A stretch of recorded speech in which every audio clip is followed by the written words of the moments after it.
ఇప్పుడు దేవుడు ఆ విధంగా తోడై ఉండి మన వైఫల్యాలు కూడా మనకు విజయాలుగా మార్చాలి అని అందరికీ ఆశ ఉంది. నా అగసాట్లు కూడా దేవుడు అలాగే దీవెనకరంగా మారితే బాగుండన్నయ్యా అని మీరు అనుకుంటారని నాకు తెలుసు. తప్పకుండా మారుస్తాడు. దానికి ముందు దేవుడు నీకు తోడై ఉండాలి. దేవుడు నీకు తోడై ఉండాలంటే నువ్వు దేవుని ఎదుట నడుచుకునే విషయంలో ఆయన మనసు తెలుసుకొని నడవటాన్ని సాధన చేయాలి. దేవునితో నడవాలనుకున్నప్పుడు, దేవుడు మనతో నడవాలనుకున్నప్పుడు, మనము దేవుడు మనం కలిసి ఫ్రెండ్షిప్ చేయాలనుకున్నప్పుడు ముందు మనం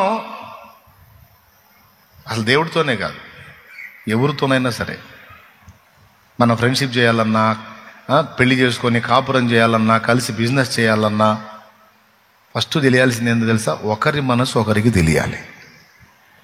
ఈ మనసులు తెలుసుకోకుండా పెళ్లి చేసామనుకో ఖచ్చితంగా అది పెటాకులైద్ది. దేవునికి స్తోత్రం కలుగును గాక. అర్థమైందా? ఏం తెలుసుకోకుండా, మనసులు తెలుసుకోకుండా సెంటిమెంట్లతో భయపెట్టి నువ్వు చేసుకోకపోతే నేను చేస్తా, నేను బతుకుతానంటే అమ్మాయి మనసు కఠినం చేసుకుంటుంది కానీ కాపురం చేయదు. ఎందుకంటే బలవంత పెట్టి చేశారు. మనసులోనేమో పర్సన్ లేడు.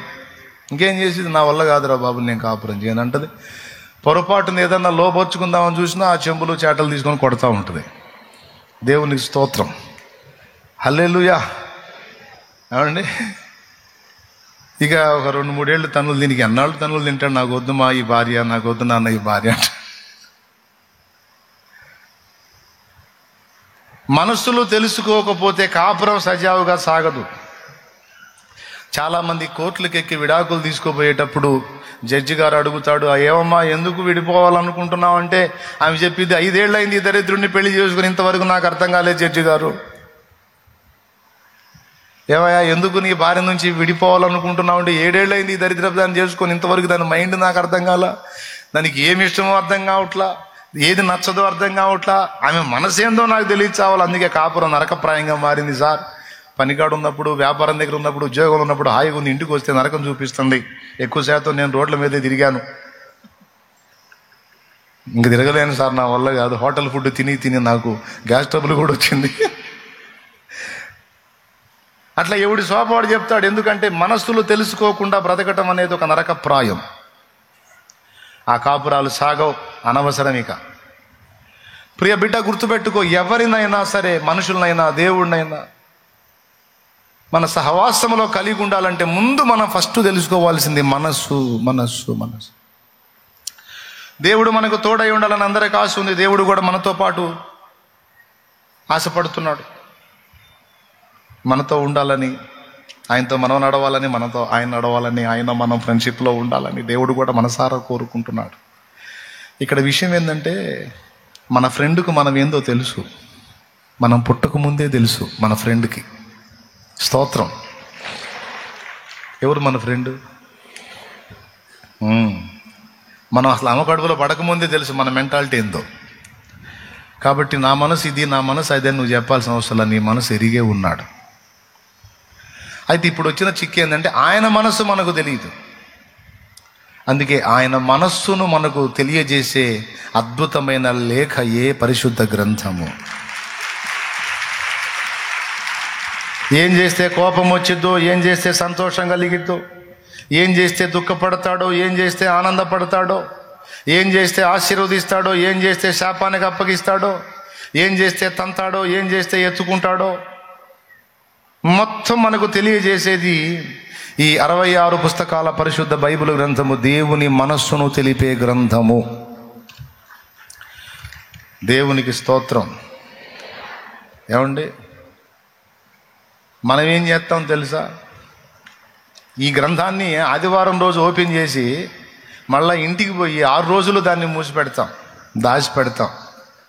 ఎందుకంటే ఎక్కువసార్లు ఓపెన్ చేస్తే దుమ్ము పట్టిద్దని దాన్ని చక్కగా మూసిపెట్టి నీట్గా ఆ తెల్లట నలగకుండా భద్రం చేస్తాం. పరిశుద్ధ గ్రంథం నాది ఎన్ని సంవత్సరాలు వాడినా సరే తెల్లగానే ఉంటుంది.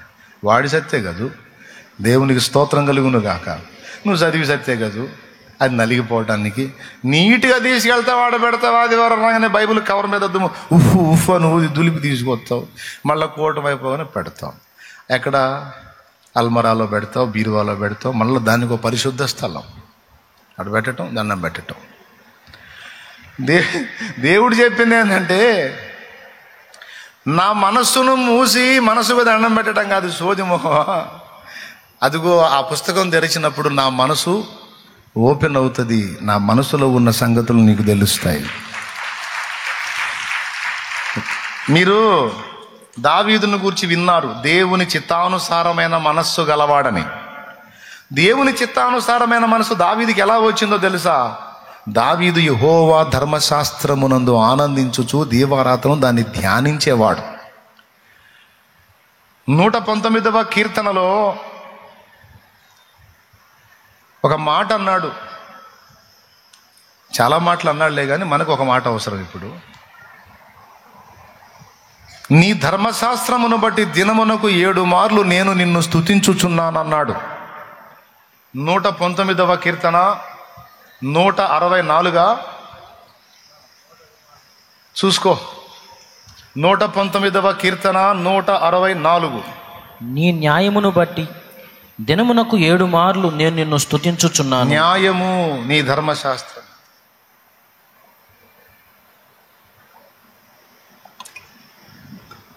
దేవుని న్యాయ విధులు తమ్ముడా నీకు బైబిల్లో దొరుకుతాయి. ఏది న్యాయమో ఏది అన్యాయమో దేవుడు చెప్తాడు నీకు. ఎవరితో ఎలా మెలగాలో చెప్తాడు. రాజు ఎలా పరిపాలన చేయాలో బైబిల్లో ఉంది. యజమానుడు దాసులతో ఎలా నడవాలో బైబిల్లో ఉంది. దాసుడు యజమానుల దగ్గర ఎలా నడుచుకోవాలో బైబిల్లో ఉంది. భర్త భార్యతో ఎలా మెలగాలో, భార్య భర్తతో ఎలా మెలగాలో బైబిల్లో ఉంది. పిల్లలు తల్లిదండ్రులతో ఎలా మెలగాలో, తల్లిదండ్రులు పిల్లలతో ఎలా మెలగాలో బైబిల్లో ఉంది. కొన్ని రోగాలకి ఔషధాలు బైబిల్లో ఉన్నాయి. మన శత్రువుని గురించి బైబిల్లో ఉంది. మన భూమి మీద జీవితం అలాగే చచ్చిన తర్వాత నిత్య జీవం రెండిటికి సంబంధించిన మ్యాటర్ బైబిల్లో ఉంది. వీటన్నిటితో పాటు అత్యద్భుతంగా దేవుని మనస్సు మొత్తము అనేక కోణాలలో పరిశుద్ధ బైబిల్ గ్రంథంలో పొందుపరచబడి ఉంది. ఇప్పుడు ప్రేమ లేఖ తెలుసు కదా మీకు. ప్రేమ లేఖ, లవ్ లెటర్. లవ్ లెటర్, ప్రేమ లేఖ యవనస్తులందరూ కూడా ఒకళ్ళకొకళ్ళు రాసుకుంటూ ఉంటారు ప్రేమ లేఖ. ఈ ప్రేమ లేఖ వచ్చిందంటే ఎగబడతారు. ఎందుకంటే వాడి మనసు ఏందో తెలిసింది అందులో, ఆ లేఖలో. వాడి హృదయంలో ఉన్నదంతా అందులో మ్యాటర్ పెడతాడు, రాస్తాడు అన్నమాట. ఇప్పుడు లేఖలు రాసుకునే రోజులు పోయిన ఇప్పుడు చాటింగ్లు చేసుకుంటున్నారు.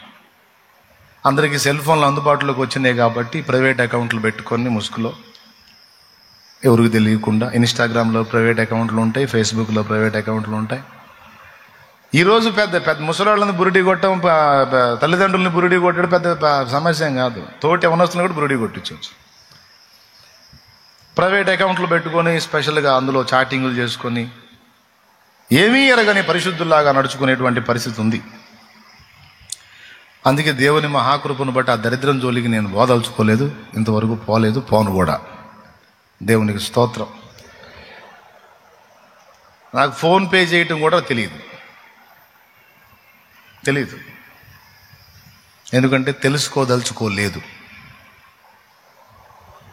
అర్థమైందా?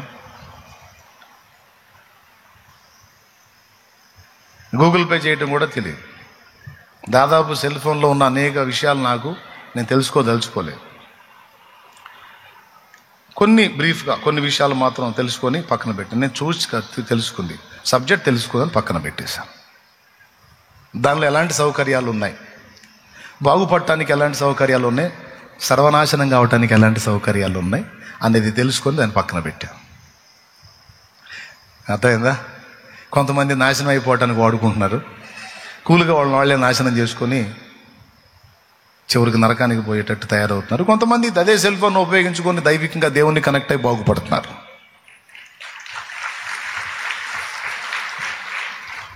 పాము విషయం ఉందండి. ఒక కొలమానంలో ఒక పద్ధతిగా దాన్ని కానీ వాడే పని అయితే చచ్చేవాడికి బ్రతికిచ్చిద్ది అది. కింగ్ కోబ్రా పాయిజన్ మీకు తెలుసా మెడిసిన్ అని? హద్దులో వాడితే, హద్దు దాటిందనుకో గుట్టుక్కుమని పోవటమేగా. కత్తి కూడా ఉంది. కత్తిని ఉపయోగించి సర్జరీలు చేసి డాక్టర్ ప్రాణాలు కాపాడతాడు. అదే కత్తిని ఉపయోగించి ఒకడు మనిషిని గొంతుకు వస్తాడు. అదే కత్తిని ఉపయోగించి మన ఇంట్లో కూరగాయలు వస్తారు. నీ ఇష్టం. సెల్ ఫోన్ కూడా ఈరోజు అలాగే ఉంది.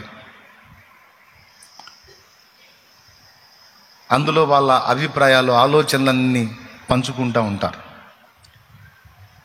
సరే, మీరు ఎలా వాడుకుంటున్నారో, మీరు నాశనానికి వాడుకుంటున్నారో, బాగుపడటానికి వాడుకుంటున్నారో, తెలిసి వాడుకుంటున్నారో, తెలుసుకోక వాడుకుంటున్నారో చూసుకోండి. లేకపోతే రేపు భవిష్యత్తులో ఇబ్బంది పడతారు. అందరికి అర్థమైందా?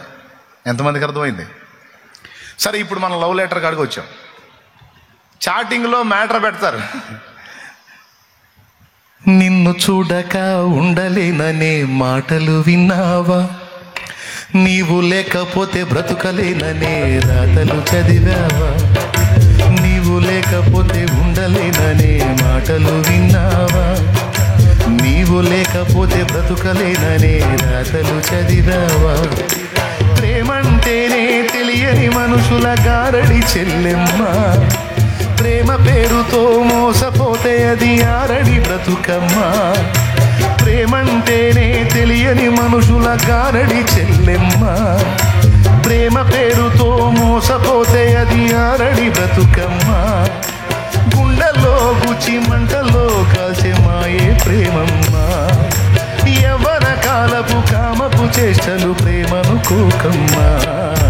కళ్ళ ఎరుగని తెల్ల పౌరమపై పైగిరావా, కఠినమైన ఈ లోకపు పోకడ కానక ఉన్నావా. స్తోత్రం. ఏమండి, అది చూడండి. ఈ ప్రపంచంలో, నీ ప్రపంచంలో నిన్ను ప్రేమించే వాళ్ళు చాలామంది ఉండవచ్చు, కానీ ఈ ప్రపంచంలో నేను ప్రేమించేది మాత్రం నిన్నే. అబ్బో, ఇక మామూలుగా ఉండదు. ఓకే, నీ పాస్ట్లో ఎవరున్నారో నాకు అనవసరం, కానీ నా పాస్ట్, ప్రజెంట్, ఫ్యూచర్ మాత్రం నువ్వే. నా కోసం నువ్వు రావాలి అని నేను కోను.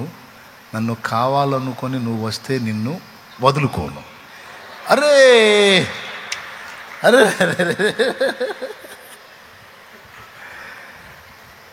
ఇక గింగరాలు తిరిగిపోవటమే కదా. ఇక అన్ని నవరంధ్రములు గిరగిర తిరిగిపోయి, ఆహా మహాకవి ఏమండి అయిపోతారు. అలాగా అట్లుంటాయి.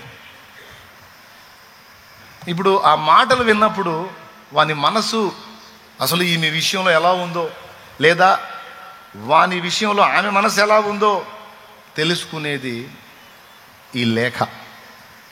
ఆ లేఖ కోసం తపన పడతారు. పాపం స్టార్టింగ్లో అంతే ఉంటుంది. తర్వాత లేఖ అయిపోయిద్ది, కేక స్టార్ట్ అయిద్ది. స్తోత్రం. ఓకేనా? అన్ని విధాల కేకలు స్టార్ట్ అవుతాయి. సరే, ఇప్పుడు నేను చెబుతుంది ఏంటంటే, అలాంటి లవ్ లెటర్లు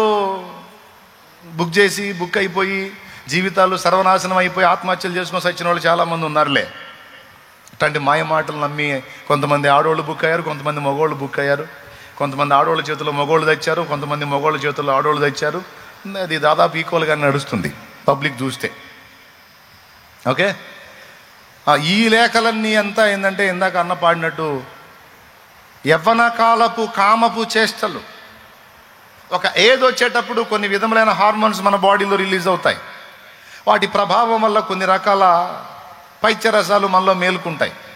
దాన్ని బట్టి కొన్ని వ్యామోహాలు మనలో ఉత్పత్తి అవుతాయి. అవి కొన్ని కోరుకుంటాయి. కొంతమంది వాటిని కంట్రోల్లో పెట్టుకుంటారు, అటు దేవునికి కనెక్ట్ అయ్యి వాటిని అణుచుకుంటారు. కొంతమంది అణుచుకోలేక రోడ్డును పడతారు. వాళ్ళ బతికే బజారు పాలైద్ది.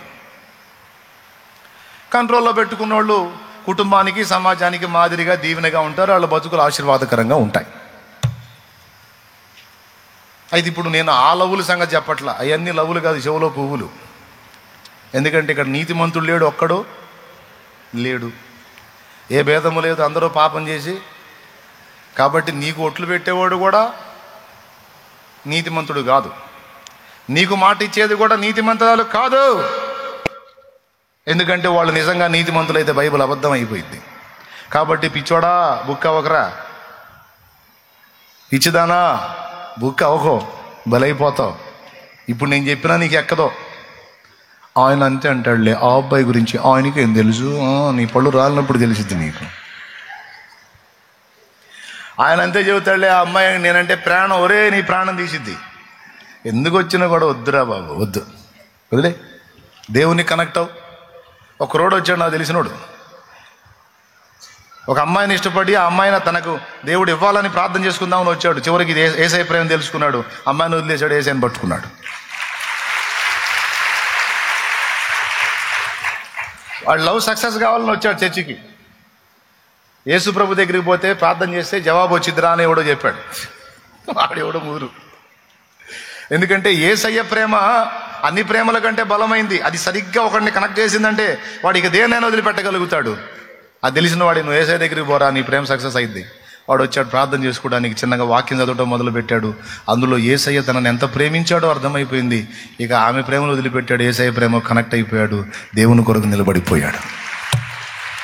అట్లా ఆడపిల్లలు కూడా వాళ్ళ లవ్ సక్సెస్ కావాలని వచ్చారు, దేవుని దగ్గరకు వచ్చారు, యేసయ్య ప్రేమ తెలుసుకున్నారు. ఇక లవ్ లేదు, పువ్వు లేదు, వదిలేశారు, దేవుని కనెక్ట్ అయిపోయారు. ఇప్పుడు దేవుని బిడ్డలుగా బతుకుతున్నారు నీతిగా. ఇక్కడ గమనించాల్సిన విషయం ఏంటంటే, దేవుని మనస్సు మనకు తెలియాలి, మనం దేవునితో నడవాలి, దేవుడు మనతో ఉండాలంటే ఆ మనస్సు మొత్తాన్ని తెలిపే అద్భుతమైన ప్రేమ లేఖ పరిశుద్ధ బైబిలు గ్రంథము. దేవా, నా మనసు నీకు తెలుసు. మరి నీ మనసు నాకు ఎలా తెలిసిద్ది అంటే, అది తెలియజేయడానికి ఇదిగో గ్రంథము నీకు ఇచ్చాను అంటున్నాడు ఆయన. తమ్ముడా, దేవుణ్ణి నువ్వు కూడా ప్రేమించి దేవుని ఆలోచన తెలుసుకొని నడవాలంటే, దేవుడు నీకు తోడయ్యాలంటే ముందు తోడై ఉండాలంటే ముందు దేవుణ్ణి తెలుసుకోవాలంటే తెలియజేసే గ్రంథము బైబిల్ గ్రంథం. కాబట్టి ముందు తెలుసుకొని నడుచుకుంటే నువ్వు రాణివవుతావు, ఎస్తేర్ రాణిలాగా.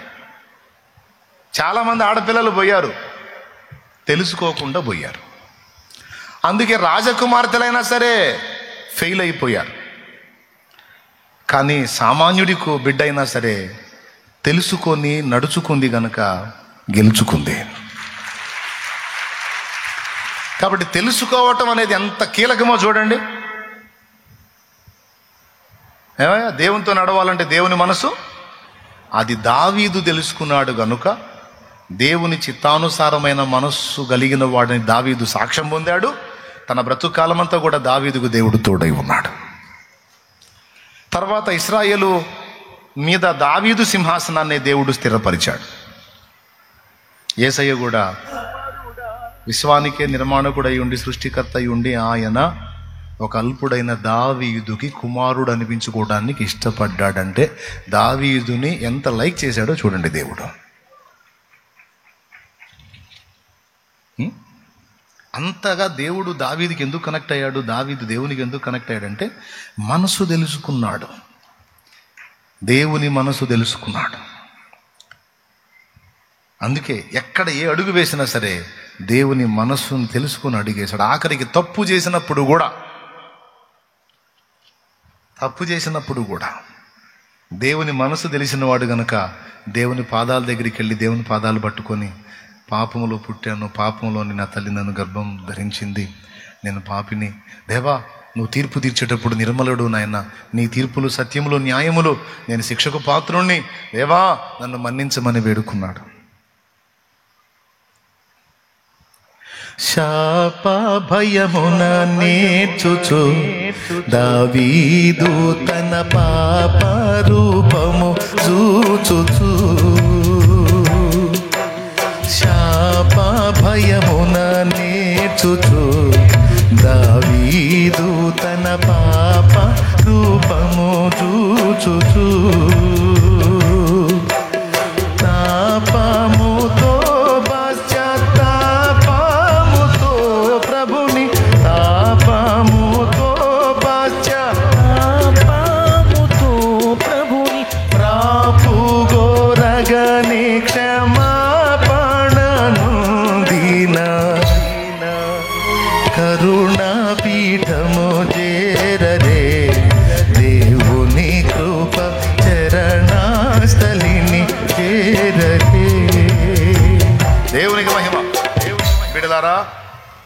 ఏ సందర్భంలో ఎలా స్పందిస్తే దేవుడు ఎలా